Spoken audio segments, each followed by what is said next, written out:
तो आज का टॉपिक है electric field intensity due to uniformly charge ring at any point on its axis. तो इसके लिए हमने क्या कर लिया, एक रिंग सपोज कर ली और उस रिंग के ऊपर क्या सपोज कर लिया कि charge is uniformly distributed over it. इसके ऊपर चार्ज यूनिफॉर्मली डिस्ट्रीब्यूटेड है, ठीक है। और ये हमारे दो पॉइंट हो गए, वो जो दोनों के दोनों पॉइंट कैसे हो गए, डायमेट्रिकली अपोजिट एज। अगर हम ये डायमीटर बना दें तो ये डायमीटर के अपोजिट एंड्स पर हैं ये। इस पॉइंट को ए सपोज कर लिया, इस पॉइंट को हमने बी सपोज कर लिया। यहाँ पर हमने छोटा सा एक एलिमेंट, लेंथ एलिमेंट है, यानी लेंथ का एक हिस्सा हमने ले लिया जिसको हमने लेंथ एलिमेंट बोल दिया, जिसको हमने कह दिया कि डीएल लेंथ है उसकी, ठीक है, ए पॉइंट के ऊपर।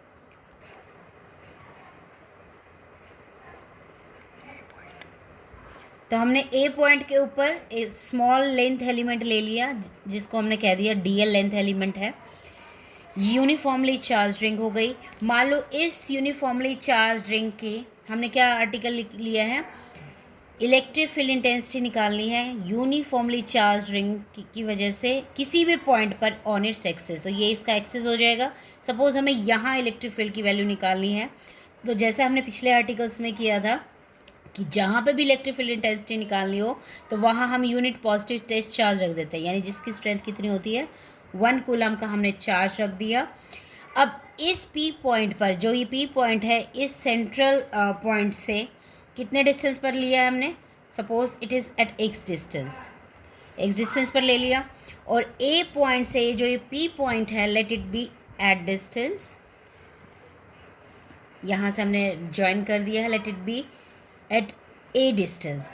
और जो ये हमने चार सर्कुलर रिंग ली है, लेट उसका रेडियस हमने सपोज कर लिया आर है, ठीक है। तो अब यहाँ प्लस यहाँ ये पॉजिटिवली चार्ज है, तो इसकी वजह से जो इलेक्ट्रोस्टैटिक फोर्स जो होगा, अब हमने क्या कहा था कि जो इलेक्ट्रिक फील्ड की वैल्यू होती है वो क्या होती है, परपेंडिकुलर होती है। तो इस की वजह से जो यूनिफॉर्म इलेक्ट्रिक फील्ड होगी वो कैसे हो जाएगी, इसके परपेंडिकुलर। तो ये हमारा नियर बाय ये परपेंडिकुलर हिस्सा हो गया। सपोज ये हमारी इलेक्ट्रिक फील्ड की वैल्यू हो गई, late it B D E dash, ठीक है। अब ऐसे ही इस डायमेट्रिकली अपोजिट एंड से अगर हम ज्वाइन कर दें तो इसके ऊपर भी डायमेट्रिकली अगर हम परपेंडिकुलर शो करें तो ये नियर बाय ये परपेंडिकुलर हो गया, late it B D E, ठीक है। अब ये इस पी पॉइंट ने थीटा एंगल बनाया है यहाँ पे, ठीक है, जो इस लाइन के एक्सिस के अबाउट मान लो थीटा एंगल बनाया है, तो इसको आगे हमने और एक्सटेंड कर दिया है। अब ये थीटा है तो ये भी थीटा होगा, ये थीटा है तो अब हमारे पास क्या हो जाएगा, ये भी एंगल थीटा हो जाएगा, ये भी एंगल थीटा हो जाएगा। अब इस डी डैश ने थीटा एंगल बनाया है, तो इस डी डैश को हम क्या कर लेंगे, रिजॉल्व कर लेंगे टू रेक्टेंगुलर कंपोनेंट में। वन इज़ अलोंग यानी D E dash cos theta and one is perpendicular to it यानी D E dash sine theta. Similarly इस डी ई ने थीटा एंगल बनाया है तो इसको रिजॉल्व कर लेंगे। One is along that is D E cos theta and one is perpendicular to it that is DE sin theta. पिछले articles में भी हमने ये कहा है। अब हम क्या करते हैं, जो मैंने बोला है इसको थोड़ा सा लिख लेते हैं। क्या, consider a thin circular ring of radius R and the center O carrying a positive charge। कितना चार्ज करता है वो, Q। और and this ring is held perpendicular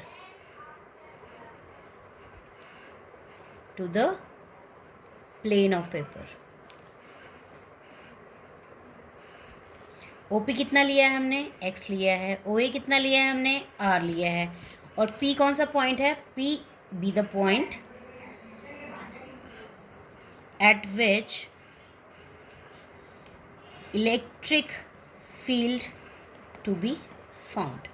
P वो पॉइंट है जहाँ पे हमें क्या निकालनी है, इलेक्ट्रिक फील्ड की वैल्यू निकालनी है। और डी एल हमने क्या लिया है, D L small length element है, यानी वो पॉइंट चार्ज है, जहाँ पॉइंट चार्ज है। डी क्यू क्या है, charge on this length element, length element जिसकी लेंथ कितनी है, डी एल है। तो अब इस लेंथ एलिमेंट की वजह से स्मॉल इलेक्ट्रिक फील्ड हमने डी ई ली थी, डी डैश भी ली है, तो क्या हो जाएगा, के d Q divided by distance, दोनों के बीच में डिस्टेंस कितना है, ए है, डिस्टेंस का स्क्वायर यानी ए स्क्वायर, किसके अलॉन्ग, अलॉन्ग, ये पी पॉइंट हमारा अलग से लिख लेते हैं, मिक्स हो गया है, तो पी पॉइंट यहाँ है हमारा, अलॉन्ग पी पी सी, ठीक है। अगर मैं इसको सी कह दूँ तो हमने क्या लिया है, डी ई कहाँ लिया है, डी ई हमारे ये एलिमेंट हो गया जिसको हमने क्या कर दिया, सी पॉइंट नाम रख दिया, पी सी। इसके अबाउट इसको सी लिख देते हैं और इसके अबाउट को हम डी लिख देते हैं, ठीक है। अब रिजॉल्व किया हमने, जैसे मैंने कहा था कि रिजॉल्व किया है टू कंपोनेंट्स में, resolve D E in perpendicular components D E cos theta and D E sine theta. फिर ऐसे ही हमने दूसरा एलिमेंट लिया था अभी, consider another element at point, किस पॉइंट पे लिया है हमने, ए पॉइंट पर लिया है, at point A of length D L, charge again D Q. तो इसके कॉरस्पॉन्डिंगली कितनी वैल्यू आई थी, इलेक्ट्रिक फील्ड की डी डैश लिखा था हमने, तो D E dash is equal to क्या हो जाएगा, के डी क्यू, अब की बार भी ए स्क्वायर है, अलॉन्ग पी से डी की तरफ, अलॉन्ग पी से डी की तरफ। अब हम क्या कहेंगे, जो मैग्नीट्यूड है इलेक्ट्रिक फील्ड डी ई का और मैग्नीट्यूड जो डी ई डैश का है वो क्या है, इक्वल है, वैल्यू इक्वल आई है ना, ये भी k d q by a square है, यहाँ पे भी k d q by a square आई थी, डी ई की वैल्यू डी डैश की वैल्यू क्या आ गई, सेम आ गई। जब हमने रिजॉल्व किया था, on resolving D E dash को भी रिजॉल्व किया, यानी किस किस में, D E dash cos theta and D E dash sine theta, दोनों में किया था। तो ये जो है D E sine theta and D E dash sine theta, ये कैंसल्ड आउट कर जाएंगे। क्यों कैंसल्ड आउट करेंगे, क्योंकि दोनों एक इस डायरेक्शन में हो गया, एक इस डायरेक्शन में हो गया, इक्वल इन मैग्नीट्यूड हो गया, यानी डी को भी और डी डैश को मैं दोनों को ही डी कर लूँ तो ये भी डी साइन थीटा, ये भी डी साइन थीटा, लेकिन एक नीचे की तरफ है और एक ऊपर की तरफ हो गया, तो इससे वैल्यू क्या कर जाएगी, एक दूसरे को कैंसल्ड आउट कर जाएगी। बचेगी क्या हमारे पास, डी ई कॉस थीटा इसी डायरेक्शन में है और D E dash cos theta भी इसी डायरेक्शन में, ये क्या हो जाएंगे, एडेड अप। तो इसका मतलब देयरफॉर टोटल इलेक्ट्रिक फील्ड कितनी हो जाएगी, E is equal to integration D E cos theta, चाहे तुम D E cos theta plus D E dash cos theta लिख सकते हो। फिर ऐसे ही हमने पहले तो ये दो अपोजिट लेंथ एलिमेंट लिए थे, फिर यहाँ ले लेंगे तो इसके अपोजिट यहाँ आ जाएगा, फिर यहाँ ले लेंगे इसके अपोजिट हमारे यहाँ आ जाएगा, यहाँ ले लेंगे तो इसके अपोजिट यहाँ आ जाएगा। तो ओवरऑल सबका जब हम सम करेंगे तो इस सबको कंटिन्यूसली ऐड करेंगे, तो चाहे तो इंटीग्रेशन ले लो चाहे सिग्मा ले लो, तो तुम्हारी चॉइस है। तो अब हमने क्या कर दिया, इंटीग्रेशन लिख दिया डी ई कॉस थीटा। अब हमने क्या करना है, इनकी वैल्यू डाल देनी है। डी ई की वैल्यू क्या है हमारे पास, के d Q divided by A square into cos theta, ये है हमारा, ये आ जाएगा। और कॉस थीटा की वैल्यू हम निकाल लेंगे, पहले तो हम क्या लिखेंगे, कॉस थीटा और के कॉमन ले लेंगे, के cos theta divided by A square integration D Q, D Q D Q D Q D Q D Q D Q, सारा चार्ज ऐड होके टोटल चार्ज बन जाएगा। और हमें क्या करना है, कोई भी एक ट्रायंगल ले लो, चाहे अपर ट्रायंगल ले लो, चाहे अगर नीचे से ज्वाइन करके ट्रायंगल ले लो, वहाँ से हमें क्या निकालना है, कॉस थीटा की वैल्यू निकालनी है।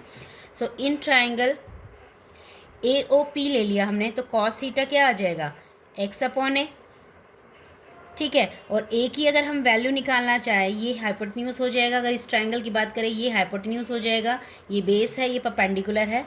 तो यहाँ से हम कह सकते हैं कि जो A square hypo square is equal to base square plus perpendicular square. तो ए की वैल्यू क्या आ जाएगी, X square plus R square, इसकी पावर हाफ हो जाएगी, अंडर रूट कुछ भी कह सकते हो तुम। तो अब इनकी वैल्यू हम इसमें डाल देंगे, तो हमारे पास क्या हो जाएगा, therefore E is equal to K upon A square X by A integration D Q. और मैंने कहा था कि सारे चार्ज थोड़ा चार्ज सारा ऐड होके हमारा टोटल चार्ज क्यू बना रहा है, यानी इसकी वैल्यू हम क्या ले सकते हैं, क्यू। तो ई की वैल्यू क्या हो जाएगी हमारे पास, के upon A square X by A into Q, जो की वैल्यू क्या हो जाएगी, के एक्स क्यू अपॉन ए क्यूब हो जाएगी। इसका मतलब ई की वैल्यू के एक्स क्यू, अगर हम ए की वैल्यू डाल दें यहाँ से, इसको स्टार बना लेते हैं, तो यूज़ द स्टार। तो स्टार में से वैल्यू डाल देंगे, तो ए की वैल्यू क्या है हमारे पास, X square plus R square, इसकी पावर हाफ थी। और इसका क्या है, क्यूब है, इसका क्या है, क्यूब है। तो क्या हो जाएगा, K X into Q X square plus R square, total power क्या हो जाएगी, मल्टीप्लाई कर दो 3/2, ठीक है। तो अब हमारे पास ये वैल्यू क्या आ गई, E is equal to K X Q upon X square plus R square, इसकी पावर 3/2। और ये किस डायरेक्शन में हो गई, अलॉन्ग पी से एक्स। अगर इसका नाम हम क्या कर दें, एक्स रख देते हैं, ठीक है। समझ आ गया इतना। तो अब हमारे पास ई की वैल्यू क्या आ गई, ये आ गई। इसको हम ब्लॉक में डाल सकते हैं। अब इसके बाद हमें क्या करना है, स्पेशल केसेस करने हैं, स्पेशल केसेस करने हैं। तो क्या केसेस होंगे हमारे, फर्स्ट केस अगर हम कहें कि एट सेंटर, सेंटर पे वैल्यू कितनी होगी। तो सेंटर का मतलब क्या है, ये पी पॉइंट उठ के हमारा ओ पॉइंट पर आ जाए। जब पी पॉइंट उठकर ओ पर आ जाएगा, तो ये जो एक्स है हमारा, ये क्या हो जाएगा, ख़त्म हो जाएगा। एक्स की वैल्यू ख़त्म होने का मतलब क्या, एक्स की वैल्यू क्या हो जाएगी, ज़ीरो हो जाएगी। तो यानी at centre X is equal to zero. अगर एक्स को मैं ज़ीरो डाल दूँ इसमें, तो कोई भी टर्म है उसको मल्टीप्लाई करेंगे ज़ीरो के साथ, तो सारी वैल्यू क्या आ जाएगी, ज़ीरो आ जाएगी, यानी इलेक्ट्रिक फील्ड क्या हो जाएगी, ज़ीरो हो जाएगी। अब सेकेंड केस ले लेते हैं इसका हम। सेकेंड केस क्या है, if x is very very large.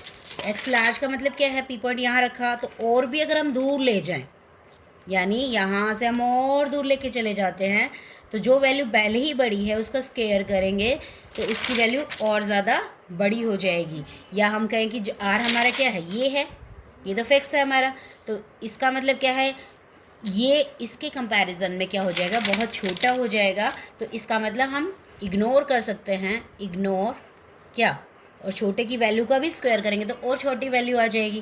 तो इसका मतलब ई की वैल्यू क्या हो जाएगी, के Q X upon x cube. ये कहाँ से आया, हमारे पास जो फॉर्मूला था, क्या फॉर्मूला था हमारे पास, ई इज़ इक्वल टू, ये देखो हमारा फॉर्मूला क्या था, E is equal to K X Q upon X square plus R square, इसकी पावर 3/2। क्या था, K Q X upon R square plus X square, इसकी पावर 3/2।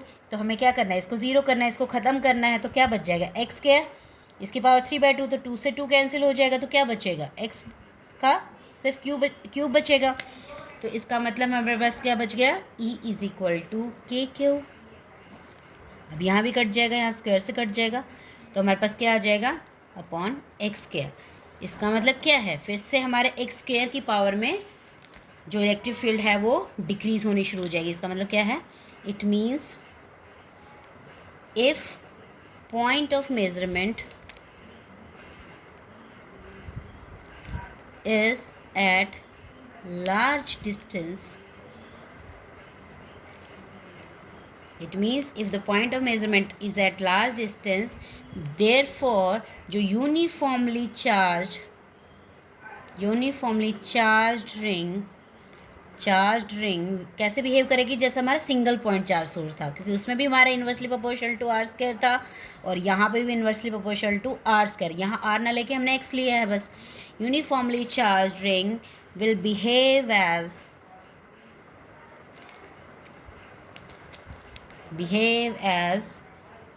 या बिहेव लाइक पॉइंट चार्ज, जैसे सिंगल पॉइंट सोर्स था, charge था, उसी की तरह बिहेव करेगी। लेकिन अगर हम कहते हैं if x is equal to infinity, यानी इतनी दूर है कि बहुत ज़्यादा वैल्यू है, if x is equal to infinity, फिर से e की वैल्यू क्या हो जाएगी, 0। ठीक है, इसके बाद हम करते हैं वेरिएशन ऑफ इलेक्ट्रिक फील्ड। किसके लिए वेरिएशन, कैसे वेरी करती है electric field of uniformly charged ring with axial distance taken from center of ring। अगर रिंग के सेंटर पर हम देखें, फिर इसके बाद हम कह सकते हैं जो मैग्नीट्यूड था E का, वो हमारा क्या आया था, KQX upon R² plus A² की पावर 3/2।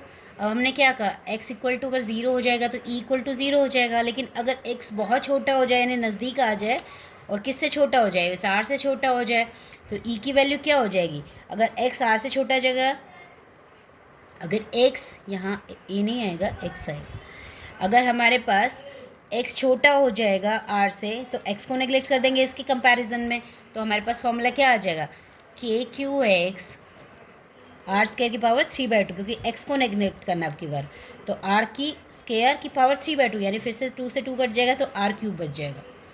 ठीक है, और ये x है हमारे पास। तो अगर इसका हमें ग्राफ बनाना पड़े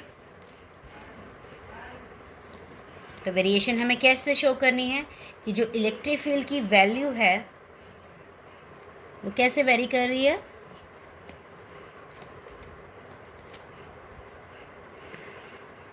यहाँ पर मैक्सिमम सपोज हम कर देते हैं, इसके बाद कंटिन्यूसली डिक्रीज़ कर रही है। सेम यहाँ हम कर सकते हैं, फिर पीक आके और फिर डिक्रीज़ कर दिया, तो ये कितने पर आ जाएगी हमारी, नियर बाय r/√2 पर, और x की वैल्यू हो गई, ये मैक्सिमम वैल्यू है E मैक्सिमम, इधर हम इलेक्ट्रिक फील्ड लिख देते हैं, इधर फिर से पीक वैल्यू आ गई हमारी r/√2 पर, ये हमारी E मैक्सिमम वैल्यू हो जाएगी। ये r/2 सोच रहे हो r/√2 कैसे आया, तो हम कहेंगे E मैक्सिमम कब आएगा, if first derivative is equal to 0, और जब फर्स्ट डेरिवेटिव को इक्वल टू 0 हम शो कर देंगे तो हमारे पास x की वैल्यू आ जाएगी यहाँ से प्लस माइनस r/√2, r/√2। ठीक है, और इसको अगर सॉल्व करना चाहो तो उसकी अलग से मैं सॉल्व करके तुम्हें दिखा दूँगी। That's all for today.